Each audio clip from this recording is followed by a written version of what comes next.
Alright, welcome back there, YouTube. Kyle back here again with Kyle's Creations. But we are getting to the engine for our little mini truck that is coming back together. Got the yellow powder coat on it, starting to get some of the other little bits and pieces back together on it. Just waiting for a couple of bushings for the other side on the other front end. But I have a complete new top end for this. Like I said, it didn't smoke before. I mean, I guess it did just a little bit, but I just wanted to kind of go through the engine anyway. You know, this, well, for number one, the main reason why is it needs a clutch. Whoever was riding this before was probably way too big for it and was racing it around like he was speed racer or something, and the clutch is just burned up in it. It just doesn't engage very well. So I was already gonna have to go into the engine, and these top ends for these motors, I mean, it's a complete head, cylinder, piston, the whole thing. It's like $78 shipped to the house. I mean, you just can't beat that. So, you know, for that price, I think it's gonna be like 20. I've got to figure out, it's gonna be like 25 bucks for the clutch.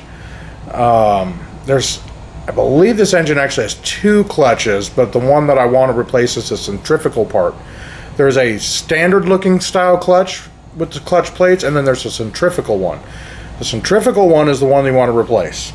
I mean, you could replace the other one too, but trust me, the centrifugal one is the one that's burned up in this thing, I can guarantee it. But the only pain in the butt is, on these Chinese engines, there's two different clutches. There's one with 17 teeth spline, and there's one with 18 teeth. And so you just gotta, there's no way to really know. I mean, I guess you could probably figure it out by the model number of the engine, but it would just take too long to figure that out. Easiest, just take it apart, count the splines, and order it up. But we're gonna put a new top end, clean up the engine. I mean, obviously she's, you know, just dirty and gross, and just freshen it up a little bit, but everything else looks okay. We're getting on our way back. We're gonna, okay, so I was slightly wrong. This particular engine does have the centrifugal clutch style clutch in it, which is this unit here, which we can see spins here, and does not have the secondary clutch. If you have a 200S or a 185 Honda ATC, or any of those 200 engines from the mid-80s, you're going to have a centrifugal clutch like this and a regular clutch basket. It's been a little while since I've been in this side of one of these engines, but this is the devil that we got to replace. And sorry about that. So it does take that castle, got to get that castle nut off of there, and count the splines, and we'll order her up, see which one we need. But I just wanted to bring you guys back for that. Everything looks fine. There's not a bunch of shavings, you know, in the bottom of the engine or anything. I mean, the oil's dirty, but you know, everything inside looks okay. So we'll get this, get that castle nut off of there, and please buy that socket online. You can usually get them in a couple of different sizes. You know, it's like a reversible socket. Please buy it, because, you know, you can get them off by pounding that. Sometimes yes, sometimes no, but it's just chews it up. You know, when it's $10 on eBay for that socket, just pick one up, you know. But try to do things right. I mean, we all got to do what we got to do in a pinch, but please, you know, help the next guy out. All right, guys, bring it back. And also, real quick, I get a focus there. How we know that this clutch needs to be replaced? See all this stuff here? That's all the clutch material. This is not, you know, metal shavings or whatever. This is clutch material. And that's how we know this clutch is shot. Don't even have to look into it. That's how we know. Like I said, you know, these little engines, man, you know, they will push around some bigger bodies, but, you know, you're real hard on them. You're going to wear this clutch out, because, you know, this is a 100% automatic transmission. And if you guys have ever owned a mini bike, you know exactly what I'm talking about. You know, you rip it around for a while, you know, you end up replacing that $30, $40 clutch every once in a while. Yeah, that's how you know this thing is shot. So anyways, make sure you fold out all those tabs, you know, that are outside of this nut, and you know, get in there and get her off. But just wanted to bring you back for that, just to show that is a good sign that you need a new clutch. You know, all that goop that's built up in here. So yeah, all right, we'll be back. All right, got the clutch off. Here she is.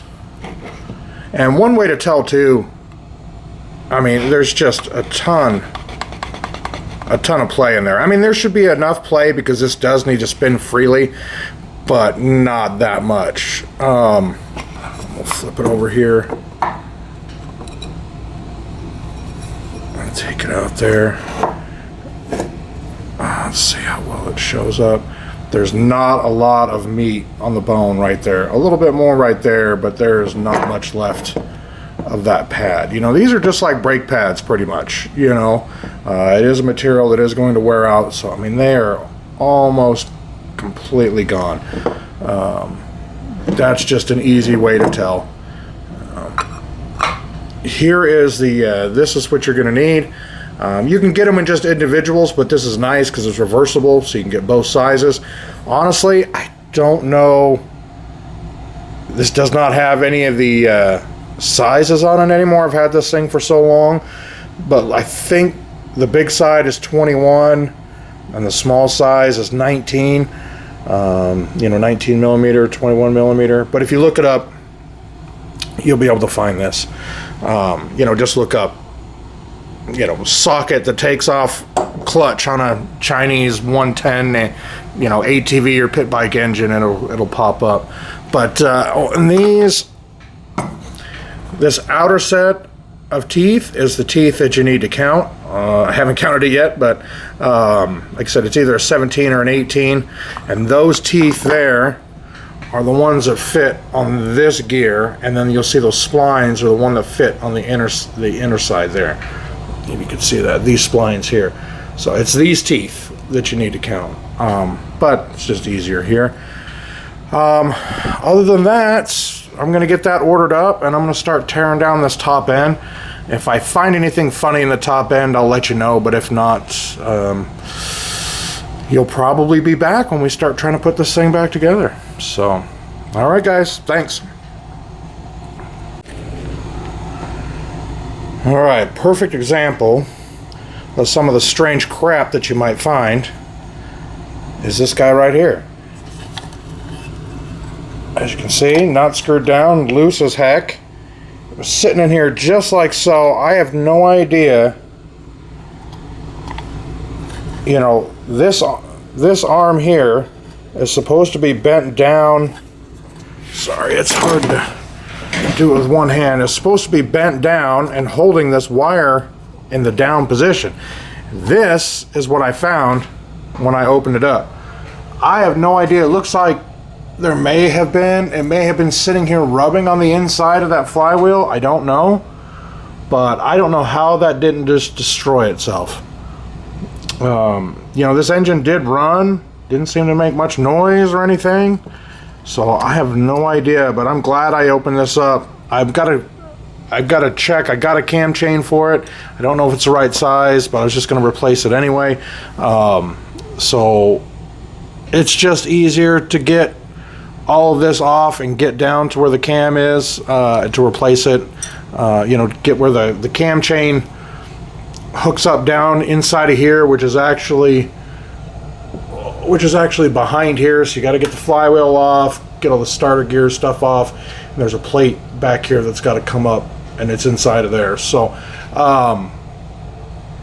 yeah, you never know what you're going to get, you know, when you've been inside of it. You know, I didn't run this engine that much, you know, maybe 10 minutes worth of runtime, you know, just to see that it could run and, you know, go do what it's supposed to do. So always a good thing to get in there and take a look sometimes, you know, if it's an unknown engine. But yeah, that could have sucked. That definitely would eventually have, you know, destroyed the stator and, you know, possibly the flywheel. you know what I mean? That's on an engine like this, that's going to cost you about 70 or 80 bucks.